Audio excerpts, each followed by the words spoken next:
दोस्तों नमस्कार, मैं हूं विनीता यादव। यूँ तो अक्सर नितिन गडकरी का नाम हमेशा इस बात के लिए लिया जाता रहा है कि बीजेपी में ये वो नेता हैं जो नरेंद्र मोदी से कतई नहीं डरते हैं। इतना नहीं डरते हैं कि वो उन्होंने कभी भी नरेंद्र मोदी की बात को उस तरह से नहीं माना जैसे उनकी हाजी सेना करती आई है। नितिन गडकरी अपने मंत्रालय पर ध्यान देते रहे, जिसके चलते उनकी तारीफ हुई, लेकिन उनके साथ साथ उनके खुद की पार्टी में उनके खिलाफ कई नेता जो कि नरेंद्र मोदी की टीम से हैं, उनसे दूरी बनाते रहे हैं। लेकिन वहीं पर नितिन गडकरी सोशल मीडिया पर काफ़ी ज़्यादा लोकप्रिय हैं, विदेशों में कई जगह पर काफ़ी ज़्यादा लोकप्रिय हो गए हैं, अक्सर मीडिया में रहते हैं और जब मीडिया में रहते हैं तो खुलकर बोल भी देते हैं। इस सब के बीच में एक ऐसी तस्वीर अब सामने निकल कर आ रही है जो कि बहुत दिलचस्प है। इस तस्वीर को अगर आप देखेंगे तो आपको ये एहसास होगा कि नितिन गडकरी अभी हार नहीं मानने वाले हैं।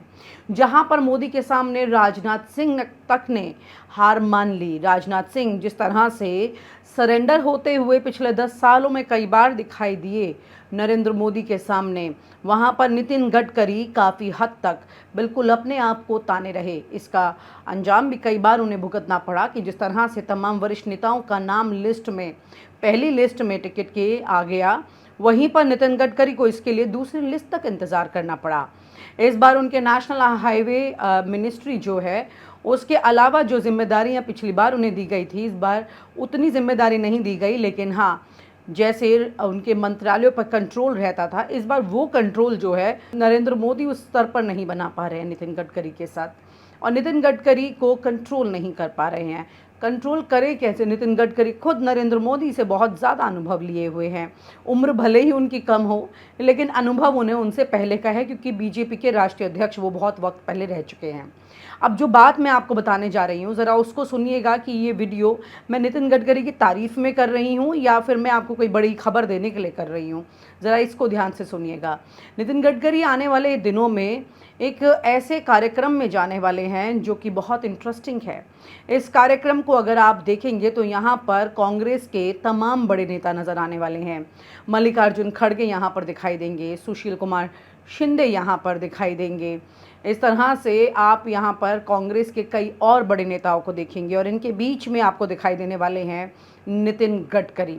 नितिन गडकरी ऐसे किसी कार्यक्रम का न्योता स्वीकार कर लें, इस बात को लेकर के नरेंद्र मोदी को भी ज़्यादा सोचना नहीं होगा, क्योंकि और ये जो बड़ा सरप्राइज़ या झटका भी नहीं है उनके लिए, क्योंकि नितिन गडकरी के रिश्ते लगभग हर पार्टी में काफ़ी ज़्यादा अच्छे रहे हैं। जब उनकी टिकट का देरी से अनाउंसमेंट हो रहा था, उस वक्त उद्धव ठाकरे ने भी ये बात कह दी थी कि नितिन गडकरी चाहे तो हमारी पार्टी में आ जाएं। इस तरह की बात उन्होंने कही थी। नितिन गडकरी ने इसका जवाब तो ज़रूर दिया था, लेकिन ये अपने आप में काफ़ी दिलचस्प था। वहीं पर न्यूज़ नशा का भी एक जब कार्यक्रम हुआ था दिसंबर में, उसमें नितिन गडकरी और अखिलेश यादव दोनों आए थे। और जब नितिन गडकरी का साक्षात्कार मैंने किया था, जब मैंने उनसे इंटरव्यू पर बात की थी, तो उन्होंने अपनी जो भी कामकाज का जिक्र किया था, उसके बाद अखिलेश यादव से जब ये जिक्र मैंने किया कि आपसे पहले नितिन गडकरी यहाँ पर बैठे थे, तो उन्होंने नितिन गडकरी की उसी मंच से, न्यूज़ नशा के मंच से काफ़ी तारीफ़ की थी। उन्होंने ये तारीफ़ की थी खुलकर। नितिन गडकरी अक्सर विपक्षी नेताओं की भी पसंद रहे हैं, जिसमें कई लोगों ने कई बार खुलकर उनके लिए बोला है। राहुल गांधी भी उन्हें पसंद करते हैं। यहाँ पर बड़ी बात यह है कि नितिन गडकरी लोकतंत्र की बात करते हुए किसी का मुंह बंद करने की कोशिश कभी नहीं करते हैं। और ये माना जाता है अंदर के चर्चाओं द्वारा कि नरेंद्र मोदी जिस तरह का दबाव बनाते हैं, नितिन गडकरी व्यक्ति को बोलने की आज़ादी पूरी देते हैं, लेकिन वहीं नरेंद्र मोदी उनकी इसी बात को नापसंद करते हैं कि वो लोगों को इतने पसंद क्यों हैं। अब यहाँ पर ये जो कार्यक्रम दिखाई देने वाला है, जिसमें नितिन गडकरी दिखने वाले हैं, आप ये मान कर चलिए कि राजनीति में कोई भी जब कार्यक्रम होता है, वहाँ जब मुलाकातों का दौर होता है, तो इसे यूं ही नहीं जाने दिया जा सकता है। यूँ तो फ़ोन पर भी नेता बात कर सकते हैं, लेकिन आपको तो पता है कि गुजरात की जासूसी कांड के बारे में क्या याद दिलाया जाए। जब से गुजरात दिल्ली शिफ्ट हुआ है, तब से ये ट्रेंड भी दिल्ली शिफ्ट हो चुका है किस तरह से कौन किससे क्या कितनी बात कर रहा है, इसकी पूरी जानकारी तैयार रहती है। वहीं पर नितिन गडकरी अगर किसी कार्यक्रम में जहां पे कांग्रेसी नेता आ रहे हैं, उनके ऊपर किताब लिखी जा रही है कांग्रेसी नेता पर, और उसमें शामिल हो रहे हैं, तो ये इशारे क्या कहते हैं ज़रा ये सोचिएगा। क्योंकि कुछ वक्त पहले ही कैसे मोहन भागवत ने, आरएसएस प्रमुख जो हैं, उन्होंने नरेंद्र मोदी को सीधे सीधे खुले मंच से खूब कटाक्ष सुनाए थे, और नितिन गडकरी मोहन भागवत के साथ काफ़ी अच्छे रिश्ते रखते हैं। आप ये मानकर चलिए कि जो इस वक्त मेलजोल की सरकार चल रही है, उसमें काफ़ी कुछ ऐसा है जो ये समझ नहीं आ रहा है कि दरअसल कौन किससे कहाँ कितना मिला हुआ है। क्योंकि बहुत दिलचस्प है यहाँ तस्वीर अब, क्योंकि पिछले 10 साल से नरेंद्र मोदी ने जिस तरह का दबाव की राजनीति बनाई थी और सिर्फ अपने चहेते लोग रखे थे, बाकी सबको मार्गदर्शक मंडल में भेजकर रिटायरमेंट का मोड बना लिया था, उसकी वजह से नेताओं के बीच में अच्छी खासी एक ऐसा दबाव के बाद खुलकर हवा में सांस लेने की तमन्ना जाग उठी है कि यहाँ पर राजनीति में कभी भी कुछ भी हो सकता है। ये समझने की ज़रूरत है, क्योंकि नितिन गडकरी का ऐसे किसी कार्यक्रम में इस तरह से खुलकर जाना जाहिर सी बात है बहुत ही दिलचस्प होगा। क्योंकि नरेंद्र मोदी यहाँ पर अब की बार अपने उन तमाम सहयोगियों को भी साथ लेकर चलने की कोशिश करें तो उनके लिए ज़्यादा बेहतर होगा, क्योंकि उनके खुद के अलायंस बार बार उनसे बोहें तान रहे हैं, उनसे दूरियां बनाने की कोशिश इसलिए कर रहे हैं क्योंकि उनके एजेंडा खुलकर पूरे नहीं हुए हैं। सरकार कितने वक्त चलेगी या कितनी स्टेबिलिटी नहीं रहेगी, इस तरह की बात करने का कोई इसलिए फ़ायदा नहीं है क्योंकि अंदर बहुत कुछ घट रहा है। ये जो कुछ भी घट रहा है काफ़ी दिलचस्प है। पहले तो आप ये समझने की कोशिश कीजिए कि नितिन गडकरी किस तरह खुलकर बोलते हैं।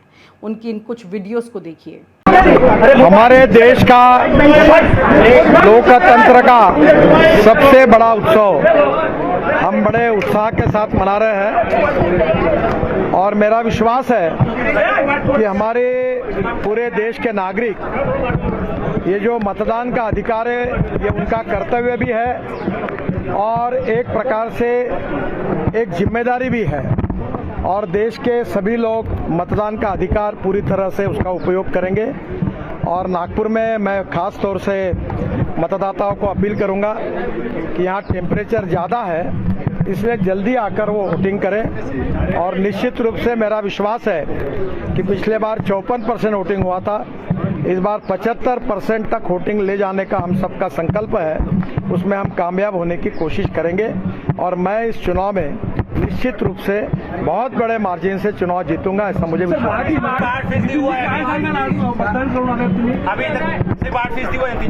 अभी 9 बजे तक इसी सेंटर पे 9% से ज़्यादा वोटिंग हुआ है, और मुझे लोग बहुत बड़ी बड़ी लाइन खड़ी है और मतदान करने में जो गती है उसमें थोड़ी कमी है।